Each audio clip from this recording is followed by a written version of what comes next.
ക്ഷേത്രത്തിൽ പോയിട്ട് കാര്യമില്ല, പള്ളികളിൽ പോയിട്ട് കാര്യമില്ല, നമ്മൾ ഹോമങ്ങൾ ചെയ്തിട്ട് പൂജകൾ ചെയ്തിട്ട് കാര്യമില്ല. കാരണം ഇത് പോയിന്ന് എനിക്ക് തെറ്റ് പറ്റിയതാന്ന് പറയുന്ന നിമിഷം ആ കർമ്മ പൊളിയും. അത്രയേ ഉള്ളൂ. ആ വ്യക്തിക്ക് മാത്രമേ ഈ കാർമിക് സർക്കിൾ ബ്രേക്ക് ചെയ്യാൻ പറ്റുള്ളൂ. ഇത് എല്ലാ മനുഷ്യരും ദൈവം കൊടുത്തിരിക്കുന്ന. റോൻ ചേട്ടാ, ഈ നമ്മൾ എല്ലാവരും വിശ്വാസികളാണ്. നമുക്ക് എല്ലാവർക്കും എന്തെങ്കിലും നെഗറ്റിവിറ്റികളൊക്കെ, നമുക്ക് എന്തെങ്കിലും സങ്കടങ്ങളോ വിഷമങ്ങളോ എന്തെങ്കിലും വന്നു കഴിഞ്ഞാൽ നമ്മൾ ആദ്യമേ പോകുന്നത് ഒന്നെങ്കിൽ ക്ഷേത്രങ്ങൾ അല്ലെങ്കിൽ പള്ളികൾ ഇവിടങ്ങളിലേക്കാണ്, ദേവാലയങ്ങളിലാണ് ആദ്യമേ പോകുന്നത്. എന്തുകൊണ്ടാണ് ഈ ദേവാലയങ്ങളിൽ ചെന്നിട്ടും നമ്മുടെ വിഷമങ്ങൾ മാറാത്തത്, അല്ലെങ്കിൽ നമ്മുടെ നെഗറ്റിവിറ്റികൾ മാറാത്തത്? ഓക്കെ, നമുക്ക് വിഷമങ്ങൾ മാറ്റി നിർത്താം. കാരണം ലൈഫിൽ എപ്പോഴും എന്തെങ്കിലും പ്രശ്നങ്ങൾ നമുക്ക് ഉണ്ടാവും. പക്ഷേ മറ്റൊരു ക്വസ്റ്റ്യൻ വളരെ ഇമ്പോർട്ടൻ്റാണ്. നെഗറ്റിവിറ്റി അല്ലെങ്കിൽ ഒരു സോൾ കണക്ഷൻ അല്ലെങ്കിൽ ഒരു അത്തരത്തിലുള്ള എന്തെങ്കിലും ബുദ്ധിമുട്ടുകൾ എന്തുകൊണ്ട് മാറുന്നില്ല? കാരണം നമ്മൾ ഏറ്റവും അൾട്ടിമേറ്റാണ്, സുപ്രീം പവറാണ് ദൈവം എന്ന് വിശ്വസിക്കുന്ന ശക്തി.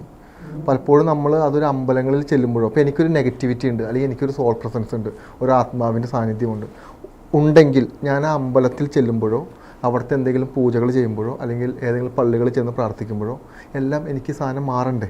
ഇപ്പം എന്തുകൊണ്ട് മാറുന്നില്ല? അപ്പം അങ്ങനെ ഒരു ചോദ്യം ഒരുപാട് പേർക്ക് വരാറുണ്ട്. പലപ്പോഴും പല വ്യക്തികളുടെ സഹായങ്ങളും ഇത്തരത്തിലുള്ള ആളുകൾ വാങ്ങുന്നത് ഒരിക്കലും അവർ പ്രാർത്ഥിക്കുന്ന ക്ഷേത്രങ്ങളിലെ ദൈവത്തിന് വിശ്വാസം ഇല്ലാത്തതുകൊണ്ടല്ല. മനസ്സിലായോ? അപ്പോൾ എന്തുകൊണ്ട് മാറുന്നില്ല എന്നുള്ളത് വളരെ ഇമ്പോർട്ടൻ്റാണ്. അതിൻ്റെ പ്രശ്നം എന്താണെന്ന് പറഞ്ഞു കഴിഞ്ഞാൽ ഇതൊരു കാർമിക് സർക്കിളാണ്, കർമ്മയാണ്. പലപ്പോഴും ഈ സോൾ പ്രസൻസും ഇത്തരത്തിലുള്ള പല ഇഷ്യൂസും നമുക്ക് സംഭവിക്കുന്നത് കർമ്മഫലമാണ്. അതിനെ കണ്ടെത്തുക എന്ന് പറയുന്നത് മറ്റ് ചില വ്യക്തികൾക്ക് മാത്രം പറ്റുന്ന കാര്യങ്ങളാണ്. അത്തരത്തിലുള്ള സിദ്ധികൾ നേടിയ വ്യക്തികൾക്ക് മാത്രമേ അതിൻ്റെ കാരണം കണ്ടെത്താൻ പറ്റുള്ളൂ. ഈ കർമ്മഫലം എന്ന് പറയുന്നത് നമ്മൾ ഈ ആത്മാക്കളുടെ ദോഷങ്ങളോ അല്ലെങ്കിൽ കഴിഞ്ഞ ജന്മങ്ങളിൽ ഇവരുടെ ഉപദ്രവങ്ങളോ വല്ലതും ആണോ? അതെ, ഞാൻ കാര്യം പറയട്ടെ, എല്ലാം ആത്മാക്കളുടെ പ്രസൻസ് ഒന്നല്ല. നമുക്ക് തോന്നും, പക്ഷെ നമുക്ക് അതിൻ്റെ ലക്ഷണങ്ങൾ എടുത്ത് നോക്കുമ്പോൾ അതൊരു ആത്മാവിൻ്റെ പ്രസൻ്റായിട്ട് നമുക്ക് തോന്നാം, അല്ലെങ്കിൽ ഒരു അത്തരത്തിലുള്ള എന്തെങ്കിലും സോൾ കണക്ഷൻ എന്തെങ്കിലും തോന്നാം. പക്ഷെ എല്ലാം 90% അതല്ല.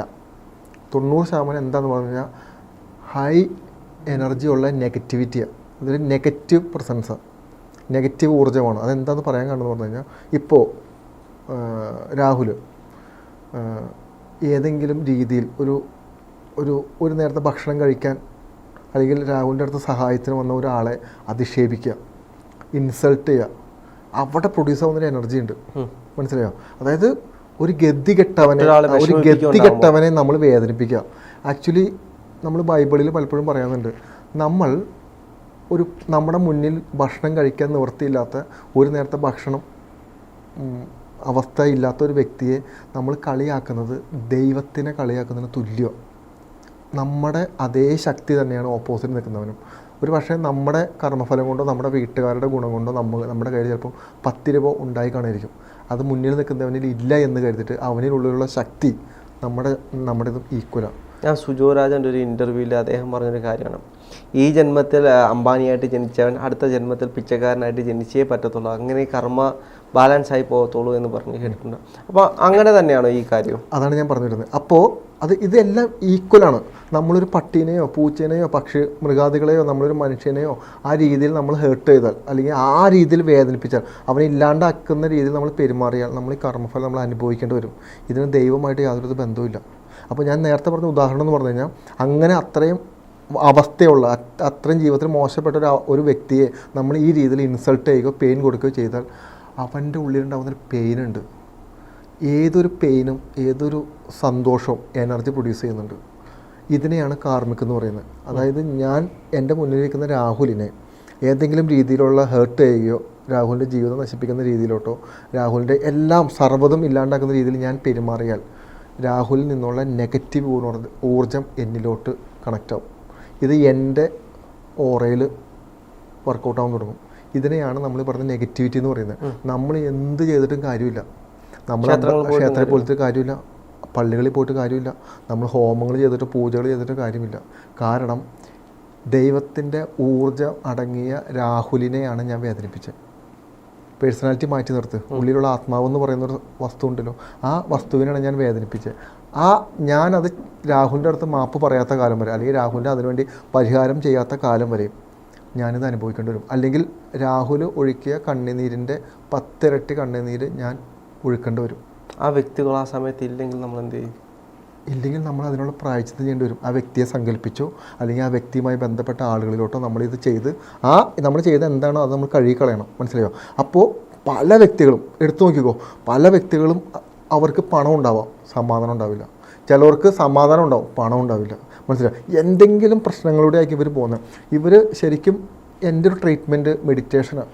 മെഡിറ്റേഷനും മെസ്മറിസും കൂടി ആഡ് ചെയ്തുള്ള ഒരു ട്രീറ്റ്മെൻറ്റ് ഞാൻ പ്രൊവൈഡ് ചെയ്യുന്നുണ്ട്. ഇതിൻ്റെ അകത്ത് ഞാൻ ചെയ്യുന്ന കാര്യം എന്താണെന്ന് അറിയാമോ? എൻ്റെ മുന്നിൽ വരുന്ന ക്ലയൻസ് എപ്പോഴും ഡിപ്രസ്ഡായിരിക്കും. അതായത് അവർക്ക് എന്ത് ചെയ്യാൻ പറ്റുമെന്ന് അറിയില്ല, അവർക്ക് മുന്നോട്ട് പോകാൻ പറ്റുന്നില്ല, അവർക്ക് കരിയർ സ്റ്റക്ക്, മണി ബ്ലോക്ക്, ഇതെല്ലാം പ്രശ്നങ്ങൾ അനുഭവിച്ച് വരുന്ന വ്യക്തികളെ ഞാൻ ചെയ്യുന്നത് ഒരു 3 to 6 മാസം പ്രോസസ്സാണ്. ഈ പ്രോസസ്സിലോട്ട് ഇവരെ ഞാൻ ആഡ് ചെയ്യും. ഈ പ്രോസസ്സ് എന്ന് പറയുന്നത് ഡീപ്പ് മെഡിറ്റേഷനാണ്. ഈ ഡീപ്പ് മെഡിറ്റേഷൻ ഇവരെയും കൊണ്ട് ഇരുത്തി 1 മണിക്കൂർ രാവിലെ വൈകുന്നേരം ആയിട്ട് സെക്ഷൻ കൊടുത്ത് ഇവർക്ക് ചെയ്ത് ഇവർക്ക് മെഡിറ്റേഷൻ ഒരു 10-15 ദിവസം കഴിഞ്ഞ് കഴിയുമ്പോഴേക്കില്ലേ ഇവർ ചെയ്തിരിക്കുന്ന മുഴുവൻ കാര്യങ്ങളും ഇവർക്ക് ട്രിഗർ ആവാൻ തുടങ്ങും. ഇവർ ആരോടെല്ലാം ഇവർ ഉപദ്രവിച്ചിട്ടുണ്ടോ, ആരെയെല്ലാം ചതിച്ചിട്ടുണ്ടോ, ആരോടെല്ലാം മാനിപ്പുലേഷൻ നടത്തിയിട്ടുണ്ടോ, എല്ലാ സാധനങ്ങളും ട്രിഗർ ആവാൻ തുടങ്ങും. കാരണം ഇവർ ചെയ്തിരിക്കുന്ന എല്ലാ കാര്യങ്ങളും ഇവരുടെ തലയുടെ അകത്ത് സേവാണ്. എനിക്ക് വേണമെങ്കിൽ രാഹുലിനോട് കള്ളം പറയാം, എനിക്ക് എന്നോട് കള്ളം പറയാൻ പറ്റില്ല. ഇത് ഭയങ്കര മെയിൻ കാര്യമാണ്. ഇതവിടെ കിടക്കും. അതെ, അതവിടെ കിടക്കും. ഈ സാധനം ട്രിഗർ ആവാൻ തുടങ്ങും മെഡിറ്റേഷൻ സമയത്ത്.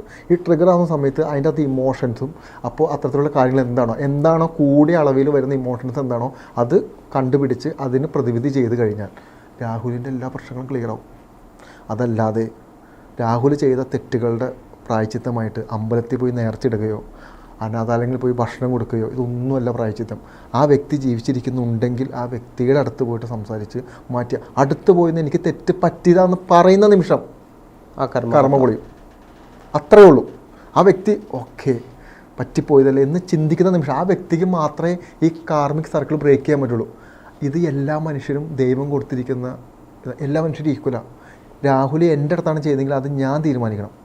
എനിക്ക് തന്ന പെയിൻ, എനിക്ക് തന്ന ബുദ്ധിമുട്ട് ഞാൻ പോട്ടെ എന്ന് വിചാരിക്കുന്ന നിമിഷം രാഹുലിൻ്റെ കാർമിക് പൊളിയും. ഈ പ്രപഞ്ചം മുഴുവൻ ആ ഒരു ബാലൻസിങ്ങിലാണോ പോയിക്കൊണ്ടിരിക്കുന്നത്? ശരിക്കും അല്ലേ? അങ്ങനെ തന്നെയാണ്. ആണോ? പിന്നെ ഉറപ്പല്ലേ? അങ്ങനെയാണെങ്കിൽ ഓരോ ജീവജാലങ്ങൾ നമ്മളൊരു ഉറുമ്പിനെ കൊല്ലുന്നതും ഇതെല്ലാം നമുക്ക് തിരിച്ചു വരുമോ? ഒരു കോംപ്ലിക്കേഷൻ ക്വസ്റ്റ്യനാണ് ആക്ച്വലി. പലപ്പോഴും നമ്മുടെ പല ഗ്രന്ഥങ്ങളും നമ്മൾ എടുത്ത് നോക്കുമ്പോൾ മനുഷ്യന് വേണ്ടിയിട്ടാണ് എന്ന് എഴുതി വയ്ക്കപ്പെട്ടിട്ടുണ്ട്. ഞാൻ ചിക്കൻ കഴിക്കുന്ന, അപ്പോൾ എനിക്കത് ചിന്തിക്കാം. പക്ഷേ എനിക്ക് തോന്നുന്നു പലപ്പോഴും മനുഷ്യന് വേണ്ടിയിട്ടാണ് ഇതെല്ലാം ക്രിയേറ്റ് ചെയ്യപ്പെട്ടതെന്നുള്ളൊരു ബോധം നമുക്കുണ്ട്. അതായത് നമ്മുടെ വീട്ടിലോട്ട് ഒരു പാമ്പ് ഓടി വരികയോ ഒരു പല്ലി വരികയോ ഒരു എലി വരികയോ പാറ്റ വരികയോ എന്ത് വന്നാലും ഒരു തെരുവിക്കൂടെ നടക്കുന്ന പട്ടി നമ്മുടെ വീട്ടിൽ വന്നൊരു വേസ്റ്റ് ഭക്ഷണം എടുത്ത് കഴിക്കുമ്പോഴും നമ്മൾ കല്ലെടുത്ത് എറിയുന്നൊരു ബോധം നമ്മുടെ ഒരു അഹങ്കാരം ഉണ്ടല്ലോ. മനസ്സിലായോ? ഇതിന് നമുക്ക് കർമ്മ തിരിച്ചടിച്ചേ കിട്ടും. ആ പട്ടിക്ക് നമ്മൾ കൊടുത്ത ആ നായ്ക്ക് നമ്മൾ കൊടുത്ത പെയിൻ ഉണ്ടല്ലോ നമ്മൾ അനുഭവിച്ചിരിക്കും. മനസ്സിലായോ? അപ്പോൾ നേരത്തെ ചോദിച്ച ക്വസ്റ്റ്യൻ ഉണ്ടല്ലോ, ഇറ്റ്സ് എ കോംപ്ലിക്കേഷനാണ്. അതായത് ബൈബിളിൻ്റെ അകത്ത് പറയുന്നുണ്ട് നമുക്ക് കഴിക്കാൻ പറ്റുന്ന ഭക്ഷണം എന്താണ്, നമുക്ക് കഴിക്കാൻ പാടില്ലാത്ത ഭക്ഷണം എന്നാണ്. അപ്പോൾ വെജിറ്റേറിയൻ ഫുഡ്. അങ്ങനെയെങ്കിൽ ഈ പറയുന്ന സസ്യങ്ങൾക്കും ജീവനില്ലേ? ഉണ്ടല്ലോ, അതും ജീവനോടെ നിൽക്കുന്നത്. അപ്പോൾ എനിക്ക് തോന്നുന്നു അത് മറ്റൊരു മേഖല, എനിക്ക് അറിയില്ല അതിനെപ്പറ്റി പറയാം. പലപ്പോഴും അത് ഞാൻ ചിന്തിക്കാറുണ്ട്, അത് ഭയങ്കര കോംപ്ലിക്കേഷനാണ്. അതായത് നമ്മളിങ്ങനെ പറയുമ്പോഴും നമുക്ക് ജീവികളെ കൊല്ലാമോ എന്ന് ചോദിച്ചു കഴിഞ്ഞാൽ അറിയില്ല. അതെ, കർമ്മ എന്ന് നമ്മൾ പറയുമ്പോൾ ഇപ്പം എൻ്റെ ഉള്ളിലൊരു ദൈവാംശം ഉണ്ടെങ്കിൽ അതേ ദൈവാംശം തന്നെയല്ലേ മറ്റു ജീവികളും, ഈ പ്രപഞ്ചത്തിലെ മുഴുവൻ ജീവജാലങ്ങളും. അപ്പോൾ ഈ ജീവജാലങ്ങളിലെല്ലാം നമ്മൾ ചെയ്യുന്ന പ്രവൃത്തികളിലും കർമ്മം ഉണ്ടാകുന്നുണ്ടല്ലോ. അപ്പോൾ ഈ കർമ്മങ്ങളെല്ലാം നമുക്ക് തിരിച്ചു വരുമ്പോൾ നമുക്ക് ഉണ്ടാകാൻ പോകുന്ന ഒരു കർമ്മ ബാലൻസ് നമുക്ക് ഒരിക്കലും ഉണ്ടാകത്തില്ല. ശരിക്കും നമ്മൾ ഇങ്ങനെ ചിന്തിക്കുമ്പോൾ ഒരു കാര്യം ശരിയല്ലേ? ദൈവികമായ ദൈവത്തിൻ്റെ ഗണം ഇല്ലാത്ത അല്ലെങ്കിൽ ദൈവത്തിൻ്റെ എനർജി ഇല്ലാത്ത, ആ പറയുന്ന സുപ്രീം പവറിൻ്റെ എനർജി ഇല്ലാത്ത ഒരു വസ്തുക്കളും ഭൂമിയിലില്ല. നമ്മൾ പറയുന്ന വളരെ നേർത്ത ബാക്ടീരിയ മുതൽ അങ്ങറ്റം മുതലുള്ള എല്ലാ ജീവജാലങ്ങളിലും ഇതുണ്ട്. പക്ഷേ എനിക്ക് തോന്നുന്നു മനുഷ്യനൊരു പ്രത്യേക പവർ ഉണ്ടെന്ന് എനിക്ക് തോന്നുന്നു. ഈ ജീവജാലങ്ങളിൽ നിന്ന് വ്യത്യസ്തമായി നമുക്ക് ചില കാര്യങ്ങൾ ചെയ്യാനും അതിനൊരു യുക്തി മനസ്സിലാവും. ഇപ്പം എനിക്ക് തോന്നുന്നു കൊന്ന പാവം തിന്നാ തീരുന്നൊക്കെ പറയുന്നത് കേട്ടിട്ടില്ലേ? അതെ. അറിയില്ല ഇത് എവിടെ നിന്ന് ക്രിയേറ്റ് ചെയ്താണ്, ഇത് ആര് കണ്ടെത്തി കൊടുത്താണെന്ന് എനിക്കറിയില്ല. പക്ഷേ എനിക്ക് തോന്നുന്നു പലപ്പോഴും നമ്മൾ അങ്ങനെയാണ് ജീവിക്കുന്നത്. എനിക്ക് തോന്നുന്നു നമ്മളിങ്ങനെ ചിന്തിച്ച് കൂട്ടുമ്പോൾ ഈ കർമ്മങ്ങൾ ബാലൻസ് ആവുന്നില്ലല്ലോ. അപ്പോൾ അതിന് വേണ്ടിയിട്ട് നമ്മളെ തന്നെ മനസ്സിലാക്കാൻ കഴിക്കുമല്ലേ, ആഹാരത്തിന് വേണ്ടിയിട്ടല്ലേ. അപ്പോൾ അതിൽ കർമ്മം ഉണ്ടാകുന്നില്ല എന്ന് ഒരു തെറ്റായ അല്ലെങ്കിൽ ആരോ പറഞ്ഞു വെച്ചൊരു ധാരണയായിരിക്കാം. ഈ കർമ്മ ഞാൻ മനസ്സിലാക്കിയ എന്താണെന്ന് പറഞ്ഞു കഴിഞ്ഞാൽ